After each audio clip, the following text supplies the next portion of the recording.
Welcome to We the People podcast. In this co hosted session, Karen and I have two guests. The first guest is Lola-Gayle Patrick-Dineen. She's originally from the island of Barbados. She came in when she was 19. Now she lives in the New York City area and is a human resources business partner and social entrepreneur. Our second guest is Mahdi, who represents the 111th district in our home state of Georgia and is a strong advocate for voting access. Welcome to you both. It's good to have you here.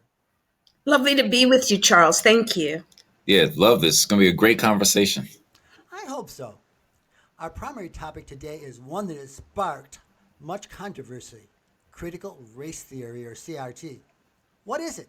Why is it important? Should it be part of our school curriculum?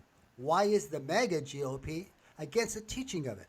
Let's start with what it is. To me, it is simply the intertwining of slavery and racism with our American history. How does that sound to you two? For me, I see CRT as a legal framework.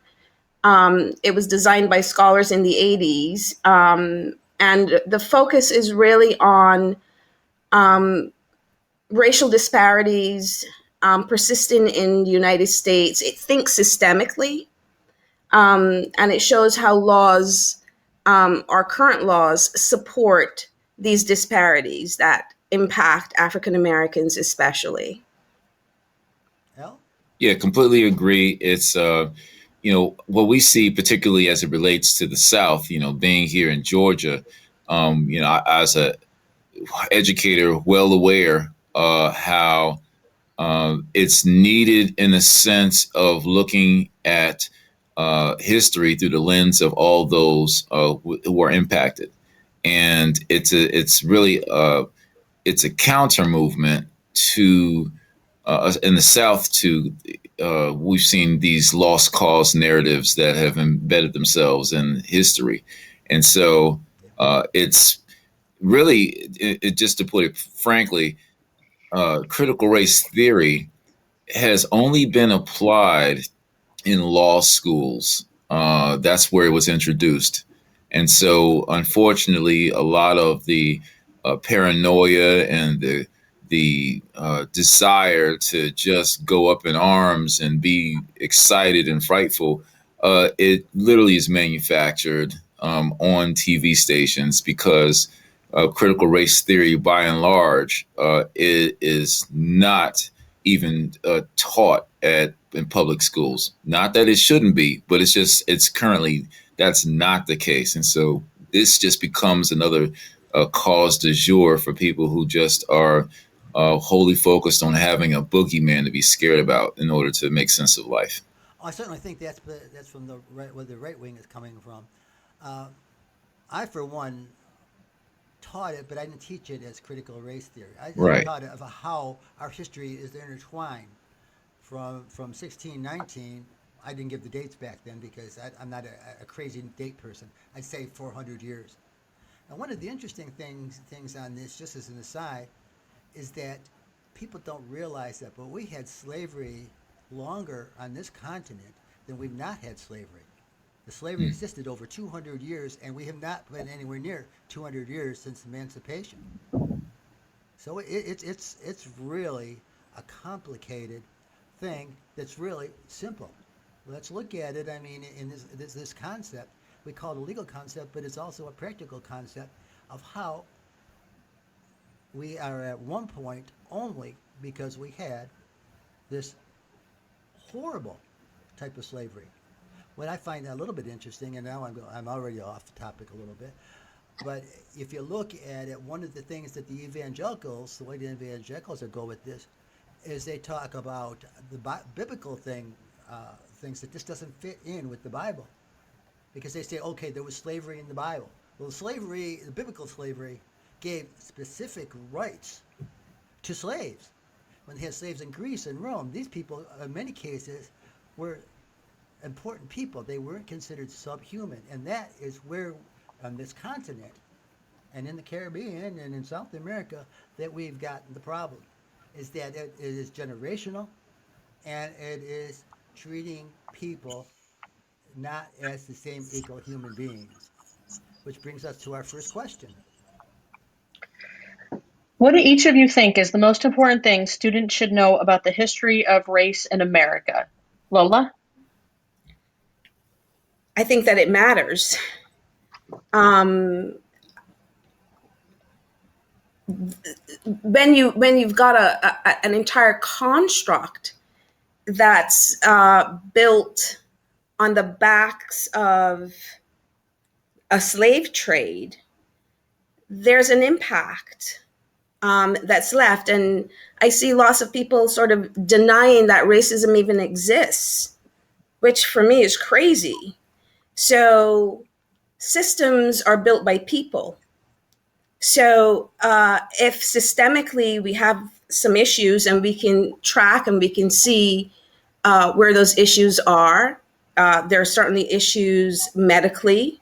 There are issues in education. There are issues that impact brown and black people with policing, the way the entire society is structured. There are so many people impacted on a daily basis. Sometimes they're impacted just simply because of prejudice, but prejudiced people create systems that have an impact. And when you go all the way back and you recognize that the founding fathers, more than half of them were slave owners, this idea of what it means to be equal really is something that we need to take a look at, because when that language was structured, I think it had a whole lot more to do with men looking at themselves as equal but the juxtaposition was not about what was happening in this country. It was more about what they were running from, which was the crown, right? So these men wanted to take a step back and say out loud, all men are created equal.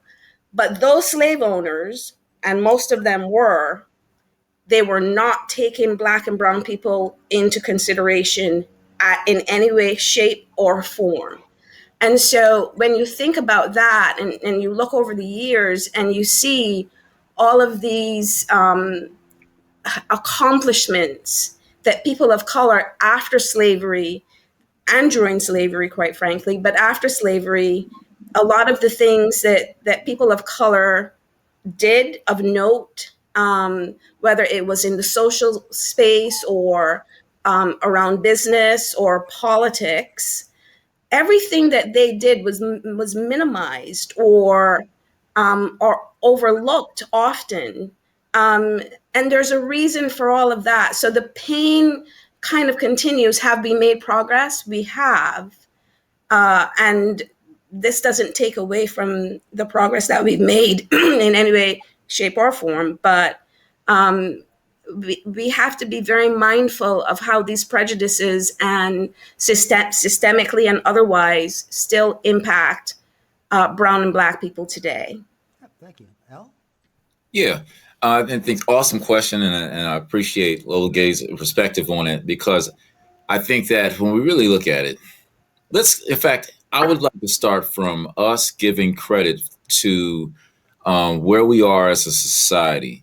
We've been through this country, for those of us who live here, we've been through the steady growth of realizing that humanity is carried out in our daily interactions, that we have an opportunity to affirm our existence just by respecting one another, that a lot of what we've learned in terms of just those golden rules to how we address one another, whether they be taught from us through a school teacher or even through our religious faiths, our respective religious faiths, that we realize that we've come to a place where we can understand and enjoy humanity. But also, we know in our modern times that we have a duty to stop human trafficking, because human trafficking is so adverse to our survival and the way that we should treat humans.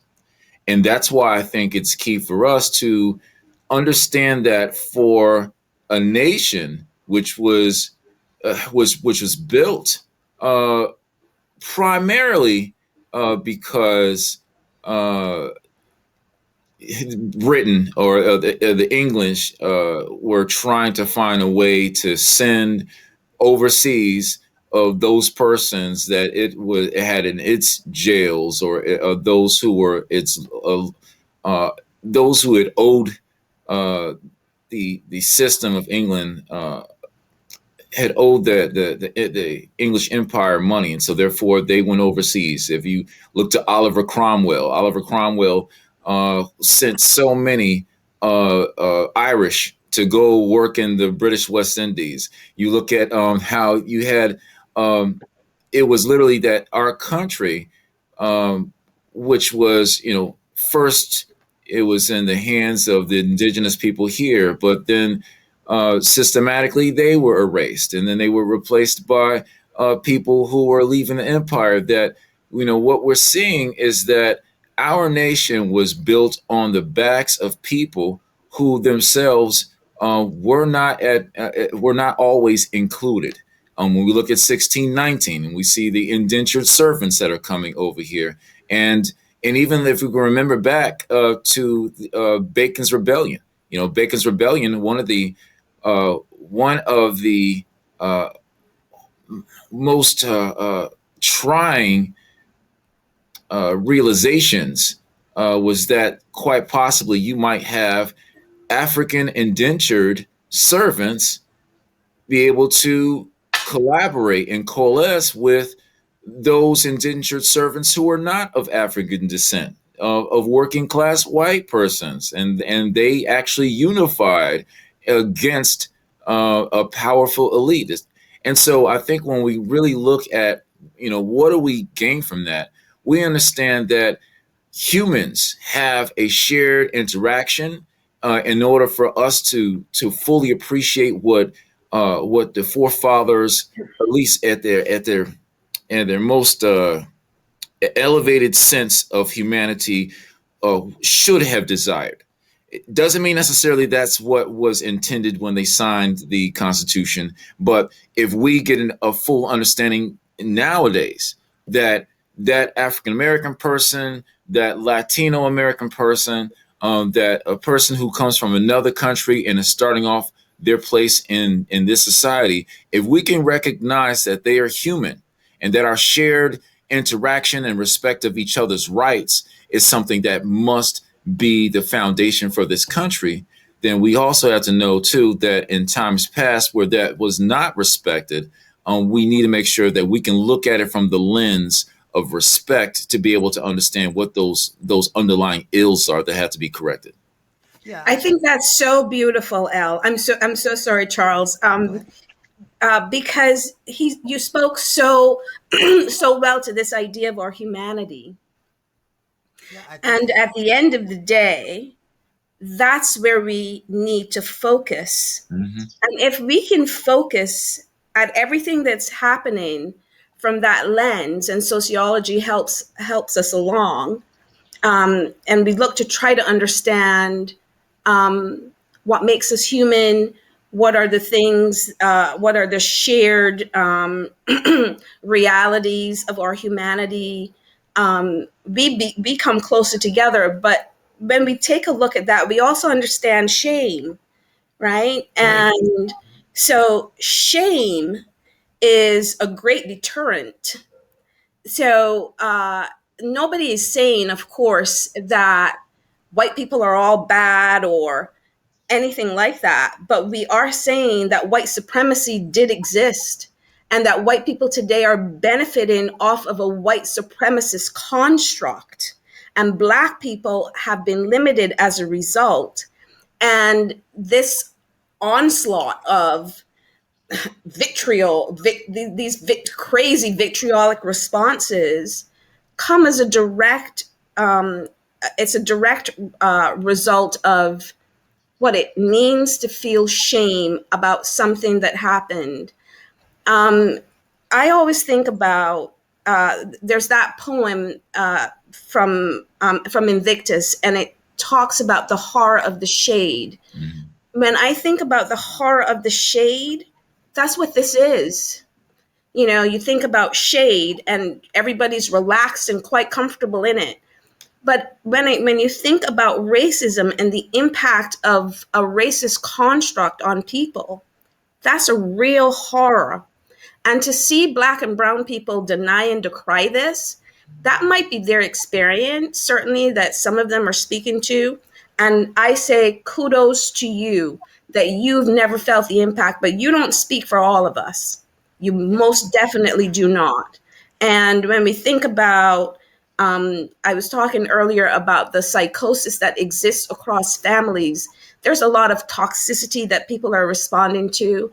And so this idea of our humanity is something that I really think that we need to go back to and kind of take a hard look through that lens. And then we have a different response. That's good. What I was really going to say was a little bit different, but I'm glad you brought up the concept of humanity. I think that what changed the whole construct of white people understanding that racism isn't over was watching the loss of humanity of George Floyd beneath Derek Chauvin's knee for 9.5 minutes. Not being able to do that one basic thing that we all have to do to survive, and that's to breathe. Hmm. I think by Chauvin's denying his humanity made us all feel shame for what was going on, for that we had allowed ourselves to get to that point in this nation. And that's a frustrating thing. And the thing is that reaffirms how we have lacked a really constant um, realization that humanity also shows other things that aren't part directly of this concept of the CRT, but also shows that our attitudes, and that's how what happened with the native genocide when the white man came to this area, even before he brought the black man to this part of the world. And we can even go with the Japanese internment of a whole population that were really, really, really important. And they're done, and they achieved the American dream here. Had huge businesses, were involved and highly educated and everything, but we were so quick to point a racial view of it and pull them back in and treat it and put them. I don't care what they want to say. They put them in internment camps. Those were prison camps. Those were Hmm. concentration camps they were put into. So we had this whole thing. Karen, did you want to add something here? Yes. Yeah, I was gonna talk a little bit about. I think that white people have a really hard time making some of those tough changes. You know, you can see that it's a problem. You can see that racism exists, but to step forward and say this is a big problem. I'll tell you something personal about me. George Floyd changed my life. When all that happened and the protests went down, I found out that the man that I was married to was a racist piece of crap. And when my two older sons came to me and said, we're uncomfortable with what he's saying, we have black friends, brown friends, all colored friends, but we don't want him to know that we feel this way. I I initiated a divorce. I said I can't have this in my home. I can't by staying married to him. We already had, other issues, but by staying married to him, I am accepting his behavior and telling my children that that's acceptable. So yeah, I mean, it divorce is hard, divorce is painful, but I felt for my children, this is the best thing I can do to improve their lives and get this poison out of their bodies and out of their system. And I think then that's a huge step. And I know there's a lot of other, white women in that same situation, but that's hard. I was lucky to have the financial freedom to be able to do what I felt was right and tell him I can't be with you anymore for a multitude of reasons, but this is one of those reasons. And our children will not be exposed to that if I can help it, and I can help it. So it was freeing at the same time. And as I've moved away and gotten away from him, I found my voice more as well to be able to speak out and say this is wrong. I've done a lot of independent research and talked to a lot of my friends about things I never heard, redlining, Tulsa, the Bamber Bridge battle in World War II, things we're not taught. And everything I learn, I'm more and more angry. Why weren't we taught this in school? Slavery is bad. Yes, that's what you're taught, but you don't understand the actual physical beatings that people endured. And you don't want to talk to a 6-year-old about that, but at the same time, I don't feel that I understood enough, and white people in general don't understand enough, and are uncomfortable to take that look inside themselves to deal with that discomfort. So let me say this. I have to say this. Karen, thank you for your bravery to realize the poison of a the poison of racism that would have been damaging to your children had you not been the mother to step forward and say, I can't allow for this anymore.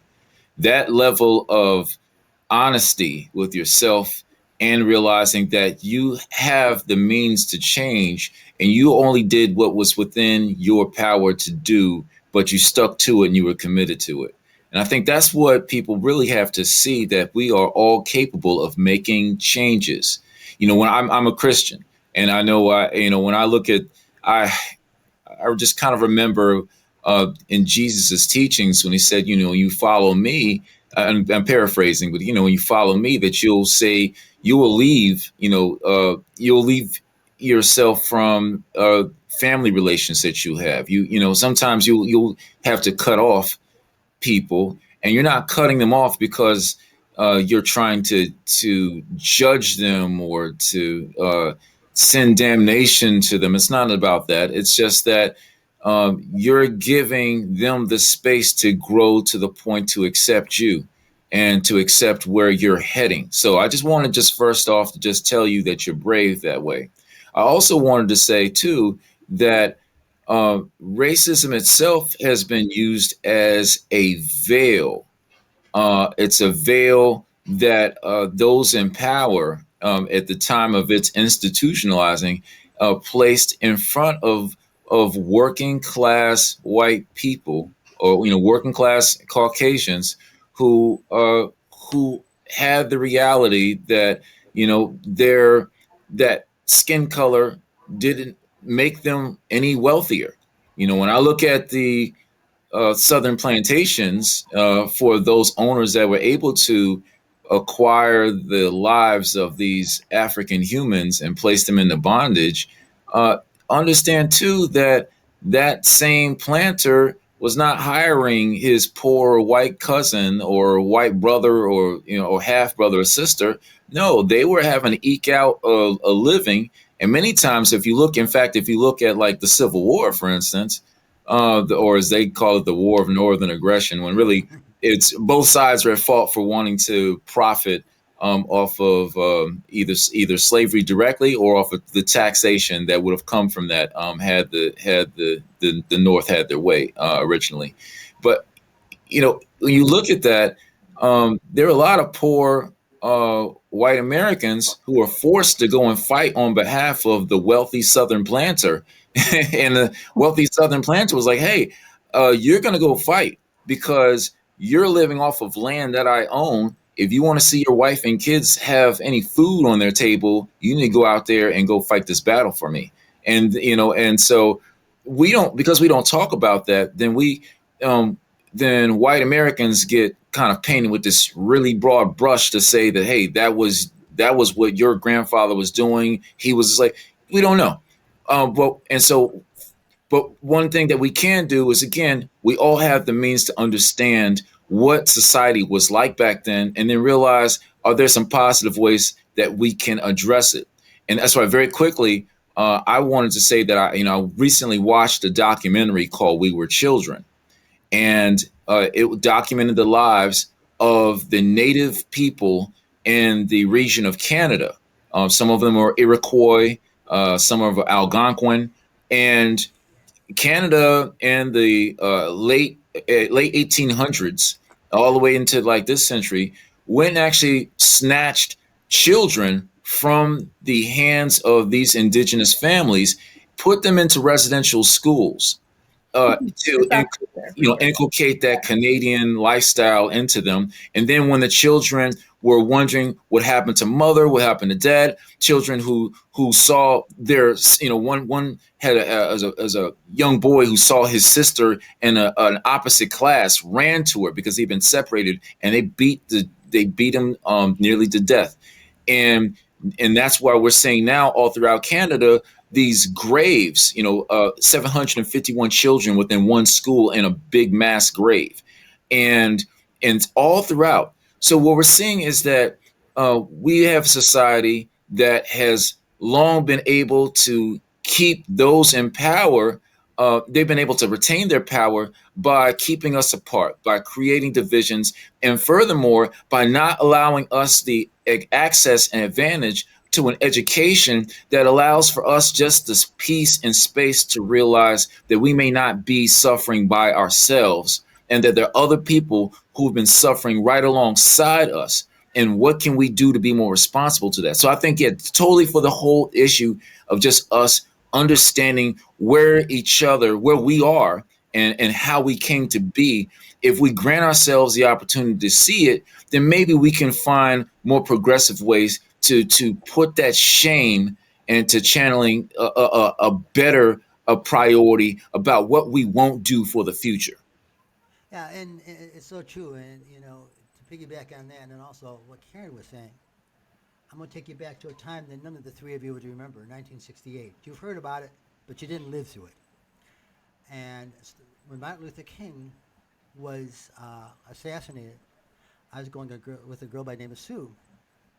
And I called her up either that day or the next day. I said, "Oh, this is horrible." I said, "Why are you concerned?" He was just I'm not going to use the word. And our relationship didn't last very long after that. But even worse, my father, my namesake actually, my father's uncle was the youngest brother of my grandmother. And his name was Charles. My father was named after him, and I was named after my father. In the summer, or the spring, right around Easter time, we had a big picnic thing down in Pennsylvania, outside of Pittsburgh, where my father's cousin we were at his house. And this uncle, who I respected so much, he had been very successful. He had fought with Patton. He was a tank commander during World War II and so on. A big, tall man. And I really loved him dearly. Comes out at at our table with all these relatives staying there. And he comes out and says this. He said, they caught the man who shot Martin Luther King. And we're all like, it was like within, the days. And then he comes up with this statement. They fined him $20 for shooting a coon out of season. Wow. That broke my heart. Here's a man I respected. And you can see, you're talking about 1968, ladies and gentlemen. That's a long time ago for me to bear the burden of having to hear that from somebody who really respected. And there's so much place where we're at that isn't always any better than it was in 1968. It really isn't, and it's just sad. I think that the saddest day in our history, in recent history, was not George Floyd, as far as its repercussions, was the day that Donald Trump came out and talked about the birth area of Barack Obama, and allowed him to take away Barack Obama's nationality, humanity, however you want to say, and began this path down that the ultra-right has gone. An awful lot of it goes right down to that point. Racism became more overt shortly after that time, after he was elected, not because he was elected, but it was because of the prejudice and this racial supremacy issues that white people could not accept. A person of color could achieve that and be so much more intelligent than they are. I mean, here's one of the most intelligent men we ever had in office. And he had that one thing that you guys can share in that I can't. I can't share in that I have had that is in my background. And I was going to say it later, but I'll say it now. I have one point when I talk to friends of color, and I say this. I can't walk in your shoes. I don't know where you've been, but I'll always be there to walk beside you and support you. I don't think as a white person we can do any more than that, but we have to have that realization. the realization that what we're at is a horrible time. Which leads us into the next question. Karen, you want to share that question? Why is this so controversial, this being CRT for conservatives? It's a what do you call that? A boogeyman, a straw man? It's not real. It's manufactured outrage. And I think that the GOP has really been great at sort of taking a step back and harnessing issues and creating talking points that help them to further whatever goals they have. And this just becomes one of those things that they harness, because a lot of what they're talking about isn't even happening, right? So you get a lot of people being really angry and jacked up about something that is not happening. I just saw a guy go to a town hall meeting, a black guy, and he is incensed and outraged, and the anger and the vitriol that's coming off of him. I'm wondering what the hell is wrong with you, because he's on agenda. These, people are out here acting, and they're not willing to have thoughtful, earnest conversations about what this is, for a reason. It helps them to create an issue out of something that isn't there. And then they run with that, and there's all of this mass hysteria about it. And that just creates more opportunity for them going forward, because they're the sycophants that follow these people are not thoughtful. They're not willing to take a step back and really delve into the issue, to really look to understand it. They're responding to talking points. And that response to these talking points leads them to go into a voting booth. And they also have an impact on what other people are listening to as well, because they're listening to them. And so at the end of the day, it's much ado about nothing. And it's just really sad to see human beings, grown-ups, acting in this way. It's really sad to see them. It is. Well, Yeah, I totally agree. Is that it's just distraction, and I think the other side to it is this. Let's say if it's completely legitimate, then what it means is that if if this were taken out of the law school setting, no, let's keep it in the law school setting, because that's where it is, right? This attempt to make it apply to other things, as if critical race theory is going to be taught in kindergarten, is absolutely just hogwash, right? So, in a law school setting, if if those who would be our attorneys, our judges, are looking at old pictures of our past in the South, and they see a lynching of an African American man or an African American woman or a Jewish man, and they're taking a look at that, and they happen to see that among the people in the crowd who are posing for the picture, they find members of their own family. Because I think that's where a lot of this actually, potentially is going. Oh my gosh, I might find that my earliest ancestor was right there in the crowd, enjoying the moment of seeing someone fried to death, or seeing someone being beaten to death, or you know God forbid they actually had a handgun in their hand, and they were showcasing the black body that they finished mutilating, as they would an animal. uh, if that is the case, we have to, if we would like for those people who are going to be our attorneys and our judges to get a better sense about the reality, we would hope that they would channel that by saying, I see the pain, I see the frustration that I believe may have been caused. But I will do my part to ask questions of my family members to get to the truth, to see if that's really who was there. Is that really where he was coming from? And then further, what will I do to make sure that for any person who comes before me in a court of law, that I will do my best to respect their humanity, to correct that which my grandfather or great grandmother did not do. And so, again, we have the means to be able to respond in a very progressive way that can help heal from the past. Now, it doesn't mean that we ignore it. No, you take a look at it. It's just you're opening yourself up to the knowledge of what might have existed. But if it did exist, then you just reshape your life to say, I will not continue with the pains that I inherited from of those earlier generations who chose not to respect others with the humanity that they deemed proper for each other. I will instead, I will modify my behavior to make sure that I will respect anyone.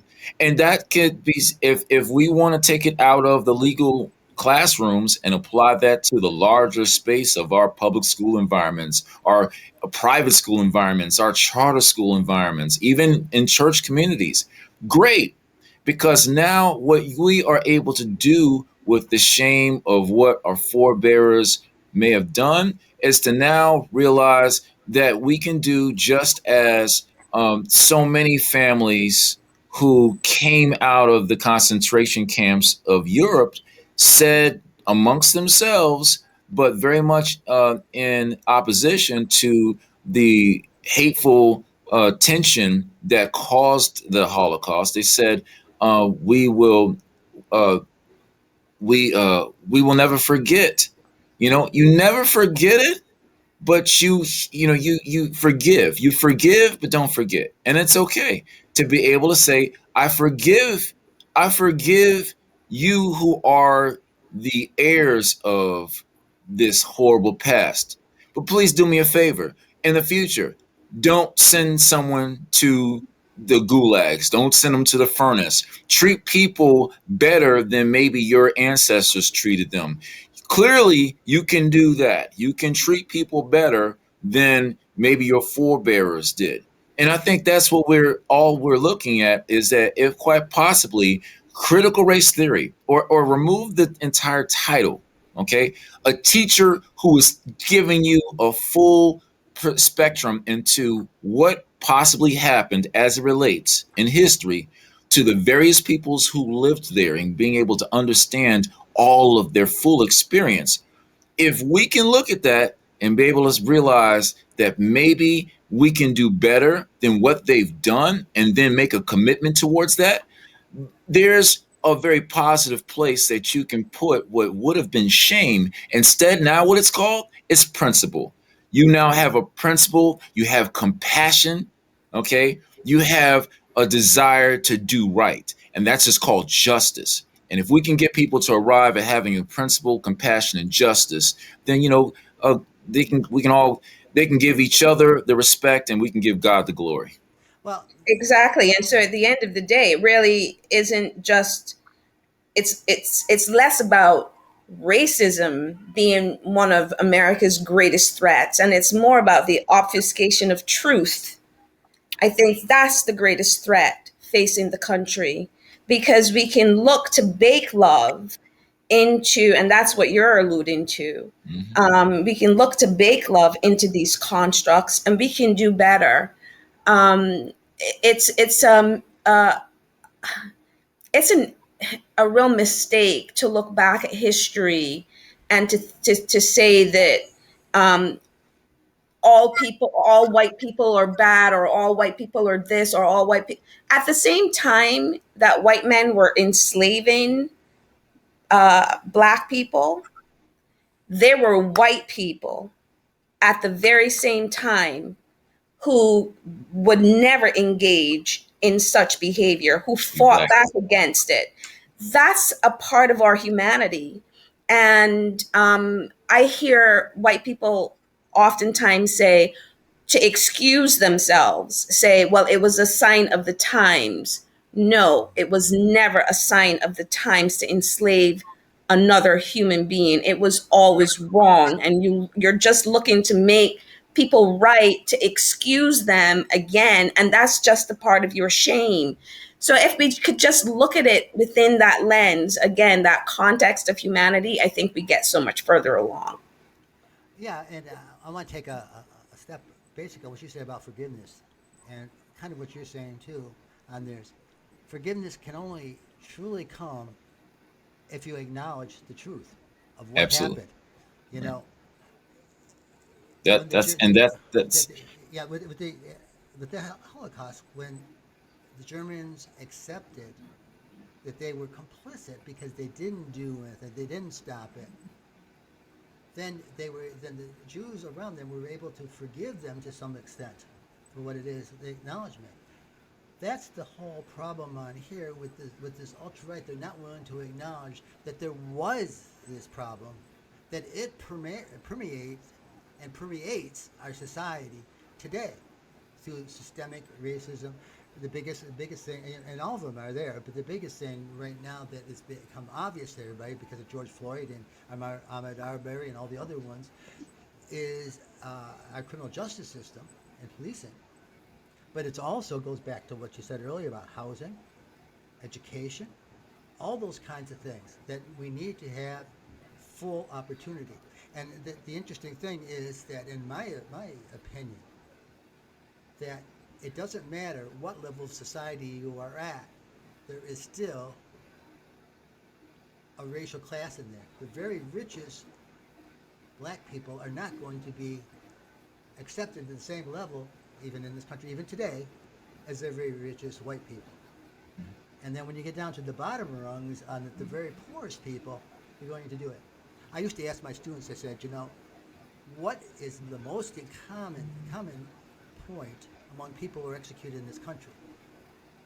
And a lot of them I'm not going to use the word woke, I hate that word, but understanding enough to say black. I said, yes, but, and of course, yes, but is a horrible thing to say anyways, but the biggest factor was not, it was poverty.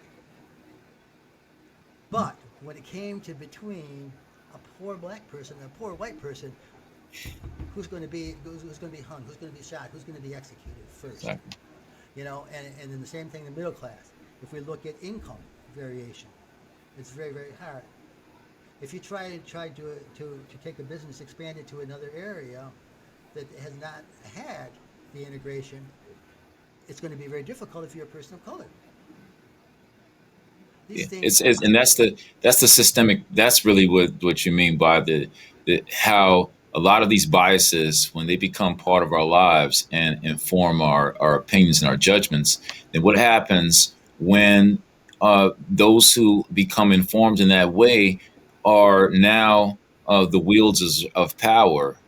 They become the bank heads, and so if Exactly. you're the teller at the bank or you're the manager of the bank, and now all of a sudden to what Lola-Gayle was saying, where your district is, oh no, or Karen saying, where you look at the redlining of your district. Now you can't apply for loans and be able to get it because there's an assumption that's made that says, I don't need to dig any further to see whether or not you are able to pay back this loan. You fit a general label that works well with my decision, and so therefore I will no longer question it.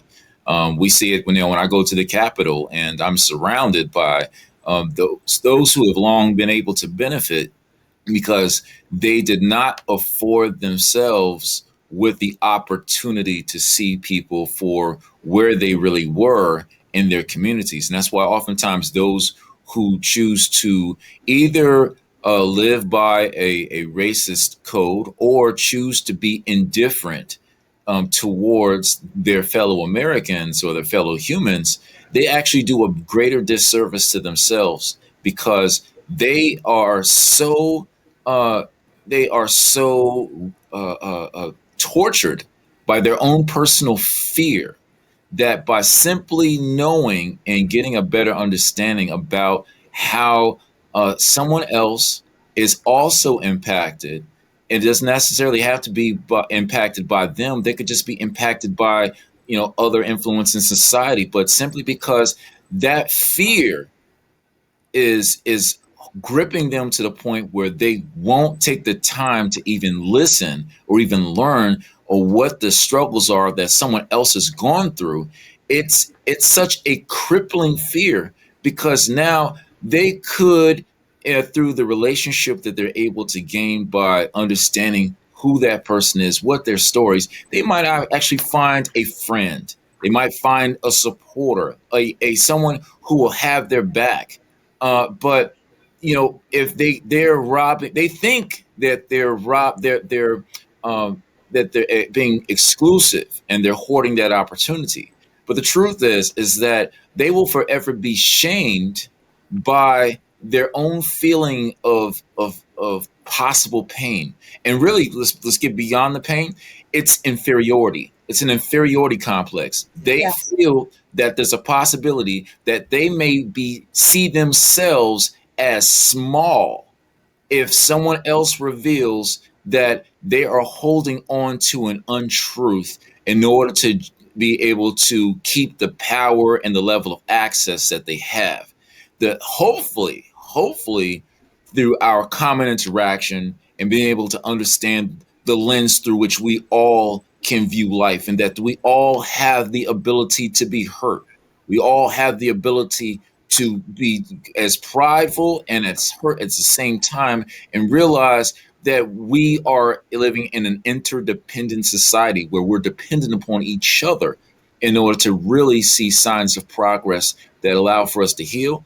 Until they're able to do that, they will be further tortured by that inferiority, that level of possible smallness, and thinking that they have to exclude others from what they know. And that's unfortunate because, again, they're the ones who hurt themselves. They don't hurt anyone else. Well, two, Exactly. two things stick out for me as I've been listening to all this. Two specifics. One of them, the first one, when you talked about the acknowledgement of an ancestor. Let's take a look at your own legislature when the governor with four older white men signed this legislation with the background of that plantation, and that Yeah, Senate Bill your 202. colleague was out in the hallway, and her relative was at that plantation, probably in that, maybe even in that picture. Mhm. The optics of it is horrible. And the other thing I wanted to mention in this is how people of power can make such blunders. I mean, we got two idiots in the Congress from Georgia. We got our Cherokee County crazy Roger Taylor Greene, and then this other what's his name down there, Clyde. Oh, yeah. Yeah, they're nuts. They're nuts. Toxic, The, sick people. yeah, the other Yeah, the but other the people, they're still representatives of the people. yeah, If the people allow for them to still be in power, then it's really those people that really need the healing. and then again, back to these old white men that seem to be the big power behind all of the arguments we're having here more than anything else. Senator Ron Johnson of Wisconsin making a statement saying he felt no fear of that mob. But had they been Black Lives Matter, who never even in their wildest dreams would have thought of penetrating the Capitol, not He once.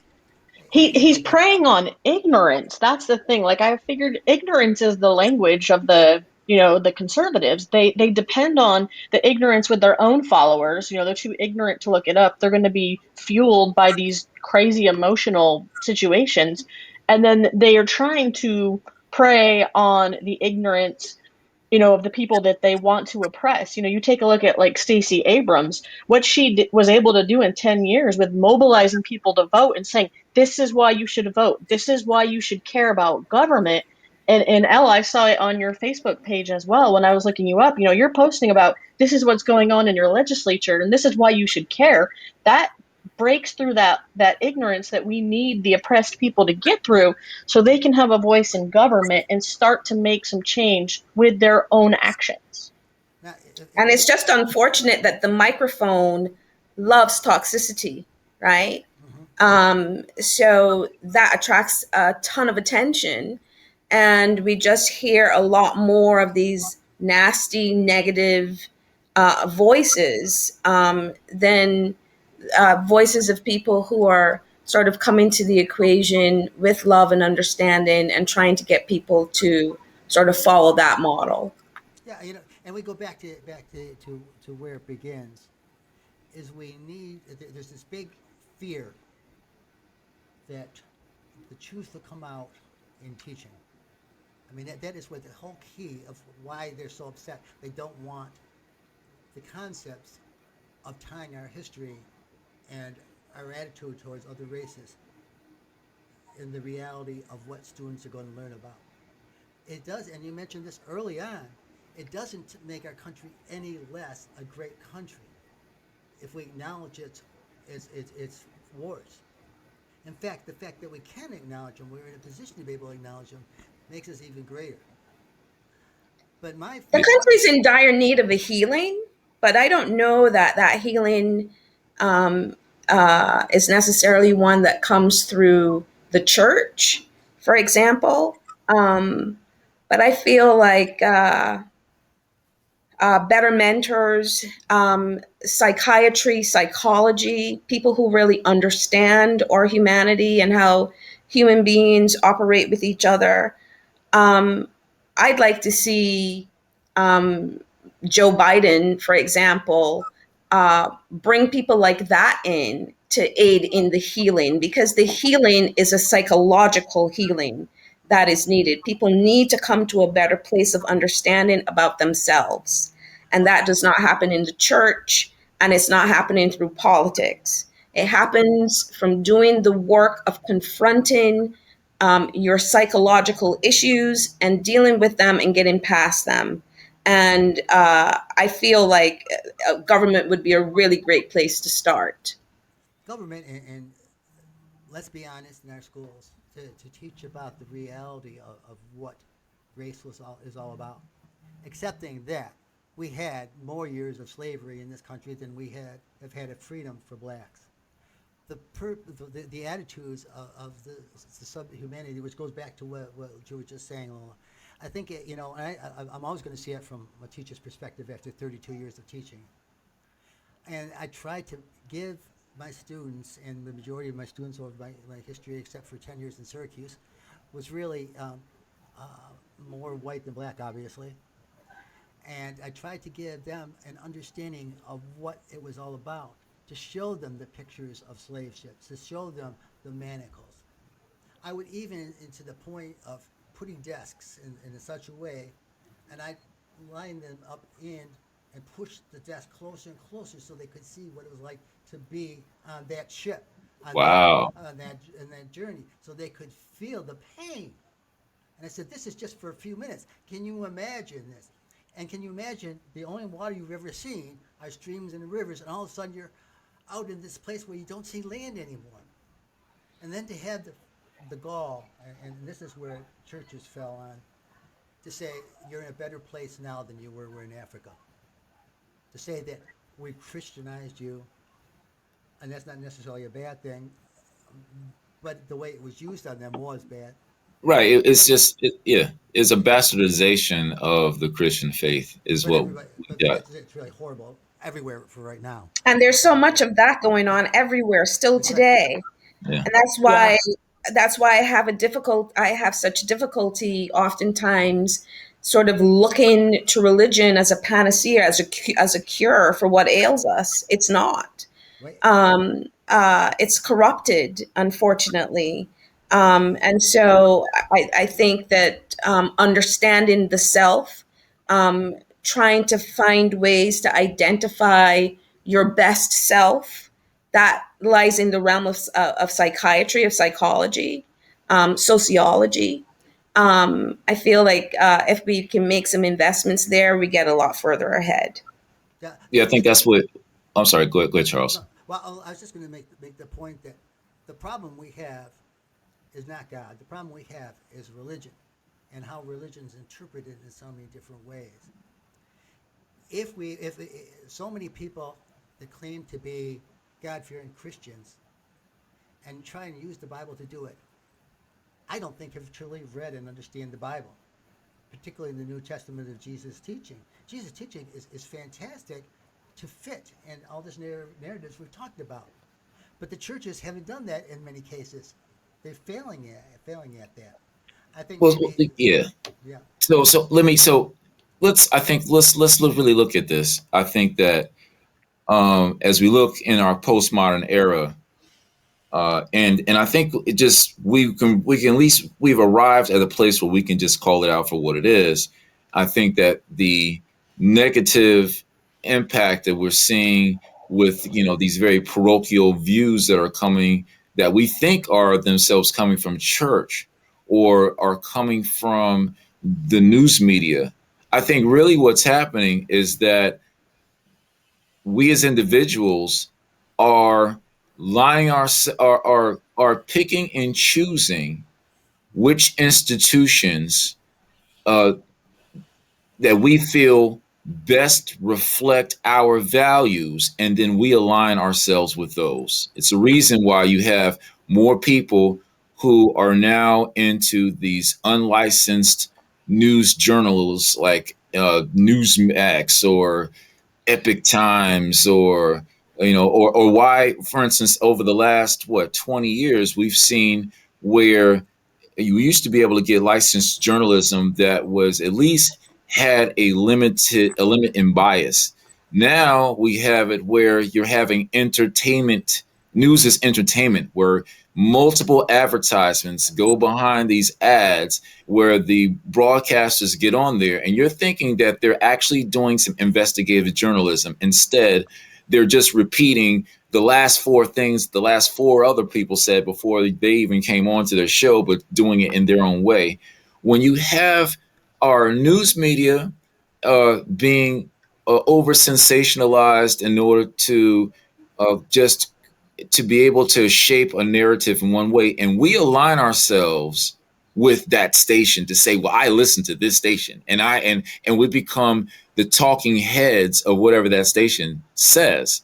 Is very much how when we go to when some people lean on the good book and rely on certain passages that they believe will justify their behavior, rather than using the book itself to justify their behavior. yeah, It's people are literally picking and choosing whatever they think that will allow for them to hold on to power, and in doing it, the power of their own peace of mind. Because Lord knows they don't want the carpet to be pulled from underneath their feet. And now all of a sudden they're realizing that the person that they hated actually has something valid to say about them. It's that fear. It's the fear of knowing that you might possibly not know all the answers.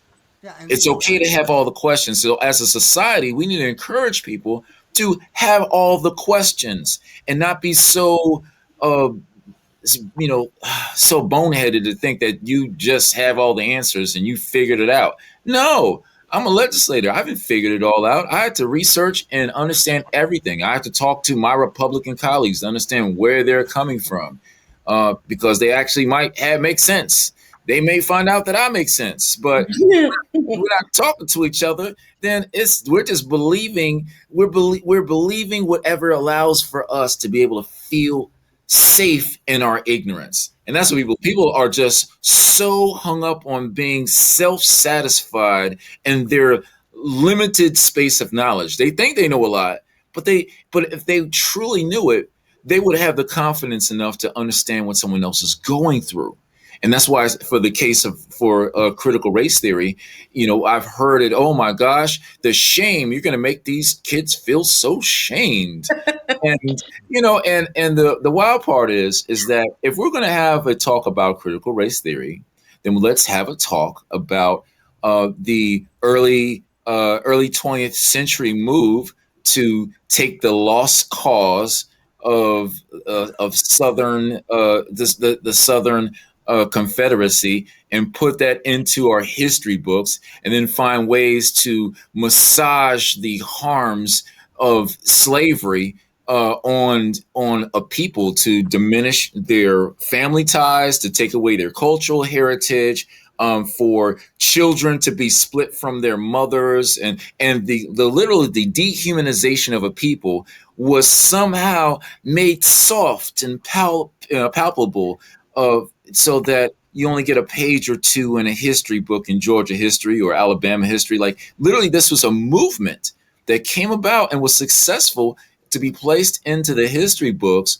when right around World War I, when a lot of the Confederate generals were dying off, and the folks who were hurt from being in a war, and again back in the day, did not really have available to them behavioral health counselors, or people to say, you've gone through PTSD, or you have a traumatic time understanding why you were even at war at all. Do you realize that the wealthy guy down the street forced you to go and do this and hate the person that you see? You hate the guy, you hate the man and woman who had to work for free on this guy's property when they were owned and possessed by him.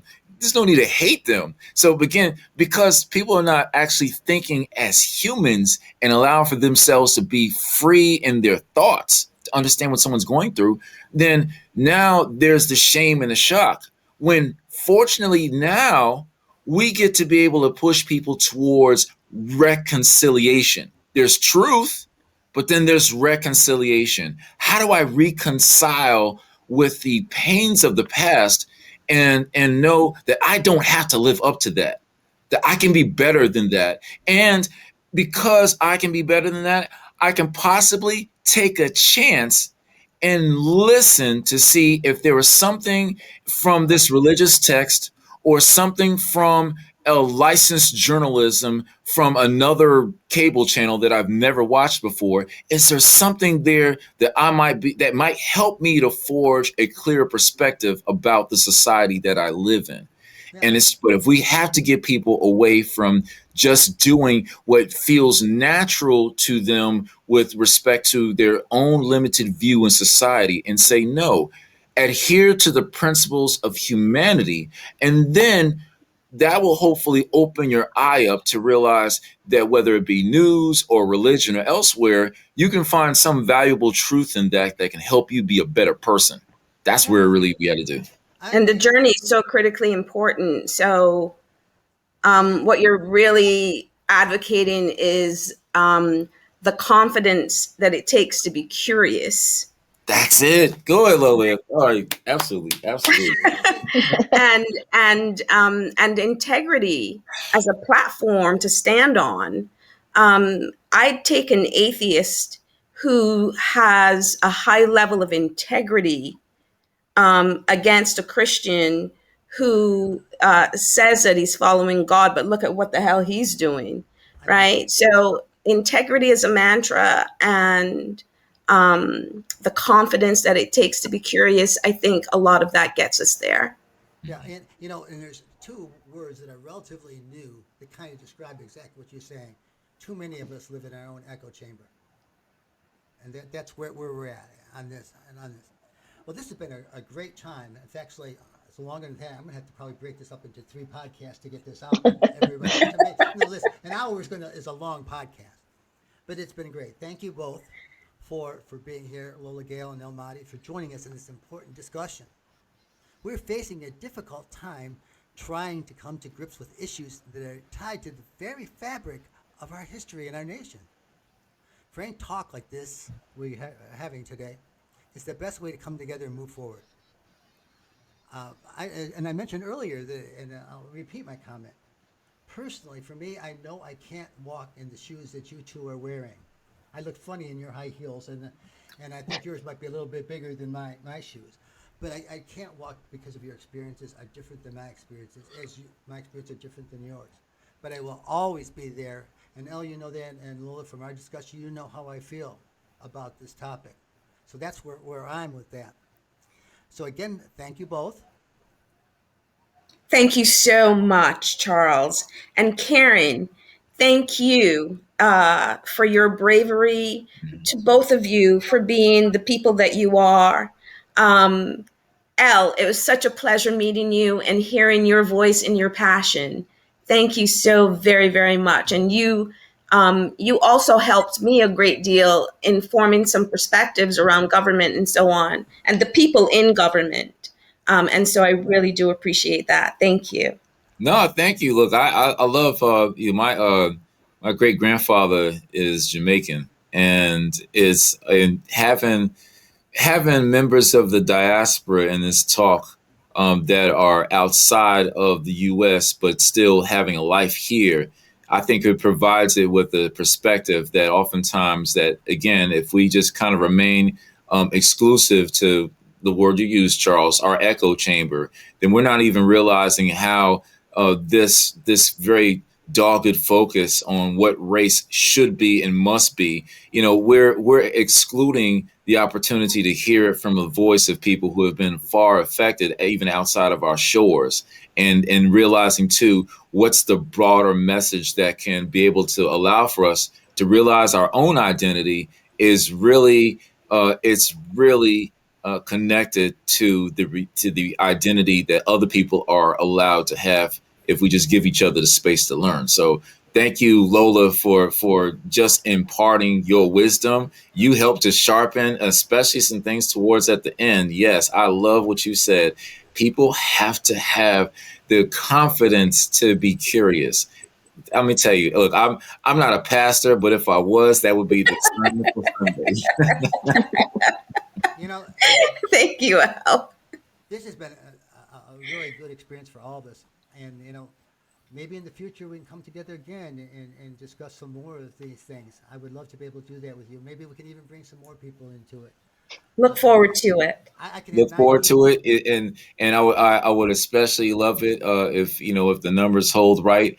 Love to do it in person on a patio or something Oh, wouldn't that be with nice? some with some food. Okay. You can come to my place because I've created a new place. Oh, It's called the Salon Lola. So I'm hearkening back to the idea of the old salons. ah, It's a hybrid of cultural center and restaurant. I want to use this environment to introduce people to better versions of themselves mm, by utilizing the arts and thought leadership, and doing so much more within the space, enabling conversations, including young people, competitions with the universities in New York City around message, really baking love into the equation. So that's my project.